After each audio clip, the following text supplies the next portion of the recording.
Guys, we got Worlds 2024 Swiss stage. We're down to 16 teams. Playins is done. We're doing day one predictions. Before we talk about Swiss stage, we need to talk about Playins stage because there's 4 teams coming into the Swiss stage from Playins. We've got GAM, we've got PSG, we've got Mad Lions, and then we've got Pain Gaming. Now, the first series of Worlds is Mad Lions vs Vikings. I predicted Vikings 2-0-2-1. I was completely wrong on that. Mad Lions showed to be an extremely good team. Not just versus Viking Esports, but beating PSG 2-1. The team that I thought was the number one team in the play-in stage was beaten by Mad Lions. And not only did they beat PSG, they beat Viking Esports, which is a second seed Vietnam, which I believed was a very strong team. Even though they're a tier below GAM, I believe Vietnam's just a very strong region in general, especially if you haven't versed that aggressive playstyle. Yeah, I believe they would do really well, but I was completely wrong because they got PTSD when Mad Lions lane swapped on them in their first series. And they played Jigs Cassante for 2 games in a row and completely stomped them. And then basically Viking Esports went on to have absolute PTSD and couldn't play the game and decided to lane swap in their own series when they've never lane swapped before. Ended up never winning a game and ended up losing to Pain Gaming 2-0, which was wild to me as well. The second series or team we need to talk about is going to be PSG. PSG beat beat Pain Gaming 2-1, but that was also a crazy upset. I literally thought PSG was going to stomp them 2-0, and Pain were able to take a game in the first game of the series, which actually blew my mind. Looking back at it now, though, I can see why Pain Gaming has qualified. They have a very strong team with their top laner, and their their whole team's actually pretty good. I'm not going to lie. Their top laner is probably their best player, but their team's very good. In the sense that they play one style and they optimize one style. They're a master at their style versus a lot of the teams like PSG, I think they're just playing a jack of all trades. Whereas you close your eyes and you think of Pain Gaming draft and they're going to draft the same thing over and over again. Makai Sejuani jungle for Carriok, and then Jax or Rumble for Wizard, and then, you know, depending on the game, they're just going to play an AD or AP mid. A carry AP AD mid. So really obvious how they draft. The one thing that caught people off guard, I believe, with Pain Gaming is the Lucian Nami priority. I think they're ahead of the meta, at least in the play-in stage meta. We'll see what happens in the Swiss stage if Lucian Nami is actually meta. But it was very successful in their run in the play-in stage. After Pain Gaming lost to PSG, they were able to come back and beat Viking Esports 2-0. Like I said, absolutely stomped them, play their style, and they barely made it out against R7, which was crazy. But I thought it was going to be 2-0 from Pain Gaming. R7 showed heart and somehow made it a dog fight. I think they were able to put them off their comfort, like Carriok playing Wukong in his last game looked very uncomfortable. I know he played fine, but they definitely looked uncomfortable, right? So Pain Gaming showing really good performances early on, and then, you know, questionable performance, almost losing to R7 in the best of 3. After PSG lost to Mad Lions 2-1, they ended up facing 100 Thieves, which I consider probably to be the weakest team after round 1, just because of the draft issues they had. They had Sniper first picking Renekton or Cassante every draft, and then relying on Quid to carry, with River assisting him, which I think the more one-dimensional you are with how you win, the worse it's going to get for you. And especially how they struggled to close out the games versus R7, and obviously even losing to R7. They did show a good showing, 2-0ing SHG, but SHG also had the same vibes as the Viking Esports team. I thought they were both going to do really well, and they ended up just flopping and, yeah, showing really poor performances, which I don't think is reflective to the actual skill level, unfortunately. So you could see 100 Thieves had a lot of holes, and you're coming up against one of the best teams in Playins, if not the best, before obviously Playins started. So I think PSG were just, building momentum. Even though they lost to Mad Lions, they had a decent showing, and I know they were just going to get better as the tournament goes on. So one prediction I did get absolutely right was GAM 2-0ing SHG. I think GAM just showed they're literally just a level above. Insane performance, awesome creativity, playing Shyvana, playing Wukong, etc. with Levi. And then also the Poppy support, I'm pretty sure they popularized that, and we'll see more of that in the Swiss stage. So amazing performance to 2-0 SHG, and then R7, complete stomps. They literally looked like a different level. They will probably be my number 1 seed coming into the Swiss stage when it comes to upsets against the top dogs. Billy Gaming versus Mad Lions. Mad Lions is looking to upset BLG with their strategy they showed with the Jinx, Ziggs, and the off-meta picks. Mad stand-up players we've talked about before is Alvaro, but unfortunately I don't think that's going to be a factor in this series because every Chinese support or Korean support is pretty much on a different level. If you're talking about roles in which Asian players are better than, it's going to be SUP jungle. Like, the levels are so much higher than Western support jungles, so I don't see Alvaro standing out like he did versus PSG. And Frescowi also looked very bad versus weaker competition, especially on Renekton and Syndra. I expect Knight to absolutely destroy him, so expecting BLG to just destroy Mad Lions, if I'm being absolutely honest. BLG have 2 of the best junglers in the world, Wei and Shun, so Elyoya shouldn't have much threat, as well as Bin playing whatever champs he wants versus Mirwin, which showed to only really play Cassante Renekton this tournament. Hasn't been playing the weird picks. So expecting BLG top and mid to absolutely stomp. I'm sure the jungle and AD sup will be fine for Mad Lions, but we will see how they hold up. BLG 1-0. Top Esports versus T1. This is going to be a similar classic matchup, LCK versus LPL. I'm always going to favor the LPL in this scenario because T1 has struggled so badly in the regular season. I mean, the Faker headbutt moment summarizes their struggles a lot. I think, yes, T1 is amazing at Worlds all the time. But this time, I really do think that the ways they have to win is so much more limited. In the past, Carrier cannot be unlocked. The most he's going to play is Poppy and Bard. Zeus, everyone knows that they rely on Zeus to win, and they're going up against 369, which is the king of neutralizers, king of Renekton and Cassante, so I don't see top being able to carry. Although I will say I cannot say much about draft, and I think draft will play a big factor.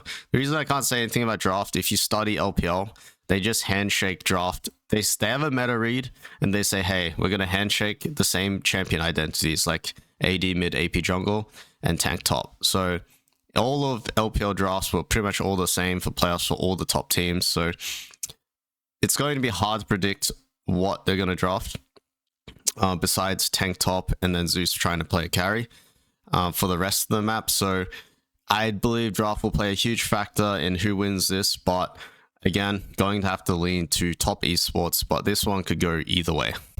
GENG versus WBG. Now, GENG are the number 2 seed, but in reality, they're probably the number 1 seed from LCK.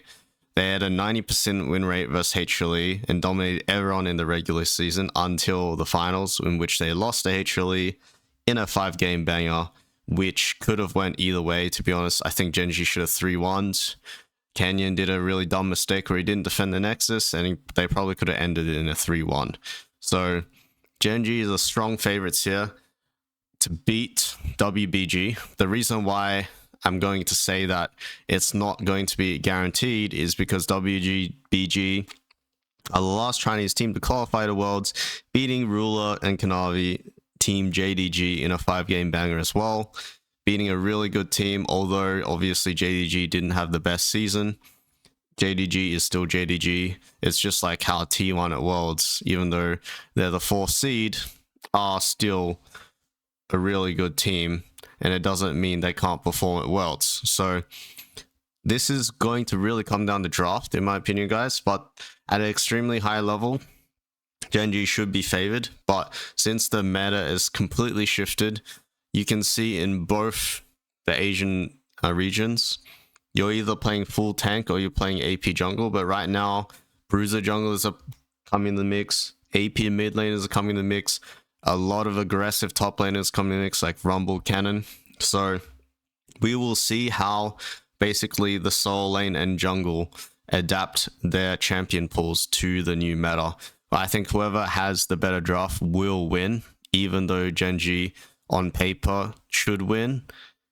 I'm not going to say GENG is going to win for sure, but they should win. So GENG 1-0, but WBG, I will not be surprised if they upset. So we got Fnatic versus D plus Kia.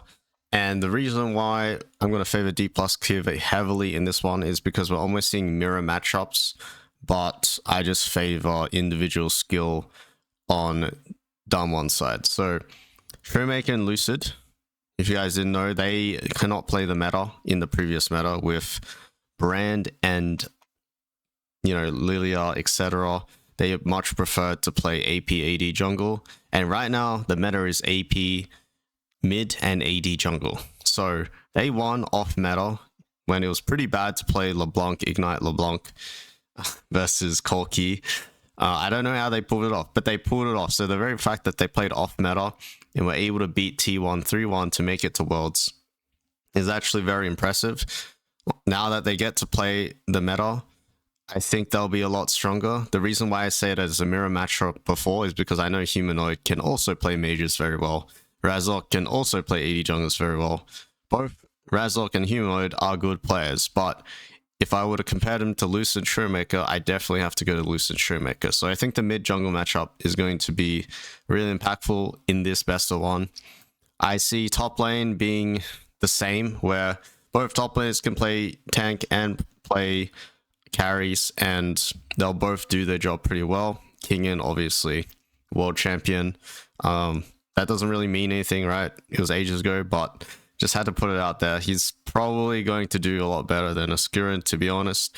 And then you got Fnatic's Korean bot lane, which also are probably going to be pretty good, but I don't think it will make the difference. I'm pretty sure Showmaker and Lucid's just going to pop off in this series. So I'll go 70-30. Down one to win this one. Team Liquid versus LNG. Now, the jungle meta has changed. If you guys have watched Playins, it means the top meta has changed. So both teams have played in the meta where it's AP jungle and then, or tank jungle and then tank top. Because there's AP jungle, everyone was playing ranked and Cassante. Now that we're straying away from that, I think Impact is going to be hugely gapped in this matchup and get absolutely stomped by Zika, because I don't think that Impact has the level to be playing Cannon, Aurora, Smolder top, whatever the case may be. I've seen him play GP, but GP, I don't think he'll play at a very high level against a top tier Chinese top laner. So there's going to be issues there in the top lane. As for Umpty, I'm sure he'll do fine on Maokai or Sejuani, as he always does. I don't think Weiwei will be able to punish that. But the problem I'm going to find is Umpty's champ pool is going to be probably limited, because tank junglers aren't always as good anymore with the exit of a lot of AD carries in the mid lane. So I'm wondering how APA is going to adapt his champion pool. He doesn't have a champion puddle, but he definitely has certain champions where he's much better than others. So I'm interested to see how he adapts his champion pool when the 80 carries are gone. So there's a really big question mark around mid lane, and that will probably determine Umpty's champion. Whereas I believe Weiwei and Scout are probably just going to stomp mid jungle against Team Liquid, just due to the fact that Scout is going to be able to play the Ahri, the Yone, and Weiwei can play AP or full tank. So mid jungle should be a stop. As far as bot lane goes, I think it's not as relevant in this matchup. I think it's all about the solo laners, to be honest, and the draft. So we will see how that goes. But LNG is definitely going to beat Team Liquid 1-0. We've got HLE versus PSG. So HLE are the number 1 seed in Korea, upsetting GENG, who had a 90% win rate against HLE before the best of 5. So I would say they are the number 1 seed literally, but I would probably say GENG are the better team. HLE were able to upset them that day and make history, but I'm honestly going to say that GENG could also be the number 1 seed. So we've got really basic what I'm trying to say, 2 extremely good teams, because GENG are probably the top dog or the favorites to win the tournament in general, but you never know at Worlds. So that being said, they're going up against PSG, and the reason why I would say HLE are just going to win no matter what is because it's not like they don't have strengths that HLE don't. That's the problem. So I think that Azzy and Junja will hold up well against Peanut and Doran. Junja is a very, very good player. Azzy is also a very, very good player. But I think the likes of Maple, Betty, and Woody versus Zeka, Viper, and Delight is a massive problem. Although we could see a Pain Gaming versus PSG type of upset, you know, it is a best of 1, but I will honestly have to say that the mid and bot will struggle, while top and jungle will do fine against HLE, but doing fine isn't good enough, right? You need to actually generate leads against these top teams, and I just don't see how their mid and bot can stand up to the likes of Zeka Viper. Now we have FlyQuest versus Gam in the best of 1. We have Whipper versus Ki, Inspired versus Levi, Quad versus Emo, Master versus Easy Love, Buzio versus Elio. Gam has creative drafts like Shyvana Poppy that was shown. FlyQuest have creative drafts as well, with the Mumu pick and Whipper playing whatever the hell he wants. Urgot, Garen, you name it, Olaf. The problem with Bluepo's champ pool, as I've said before, is Asian top laners are the funk. You throw funk at them, they are the funk. They know how to deal with unorthodox picks. So I believe Gam's biggest strength is going to be their creative drafts with the jungle picks and the support pick like the Poppy, and Kiaya being able to pick whatever he wants versus Bluepo, because the counter picks are not real. If you actually watch the FlyQuest vs TL series, by the way, besides the Garen game that Bluepo played, Bluepo was literally trying to lose LCS finals. He was so heavy in that series, it was actually sad. And he was laughing the whole time, having fun. But he was also throwing the game even in the game where he was carrying on Garen. So I expect top to be exploited for Gam. But the problem with saying that Gam is probably going to win is going to be probably wrong, because Inspired is one of the best junglers in, well, I guess I'd say the world. Definitely probably one of the best junglers in NA and EU, but he is just one of the best junglers in the world. And Levi is also one of the best junglers in the world, but Levi likes to play carry champs, and I think Levi got away with a lot of stuff versus lesser competition. So now that he's versing one of the best junglers, I don't think he'll have that same freedom. So I'm looking towards the top lane to be exposed for Gam to win. And for FlyQuest to win, I'm looking for Quad to start putting in work against Emo. I think that their best chance is going to be mid jungle, Inspired and Quad, and then for Gam, it's going to be top jungle. I don't see bot as very relevant unless Easy Love and Ilio stomp Masio and Busio. That rolled off the tongue well. For some reason, I can't really measure Masio and Busio's power levels, I'm not going to lie. So I'll probably have to lean with Easy Love and Ilio on the side of Gam. But I don't know if bot lane's going to be really that impactful for either team. I will say, though, that expects the game to be decided in the first 14 minutes. I think both teams like to play really aggressive, and Gam will either lose aggressively, losing, and there's going to be a lot of kill traded, or they're just going to stomp them. So I'm expecting a bloodthirsty game.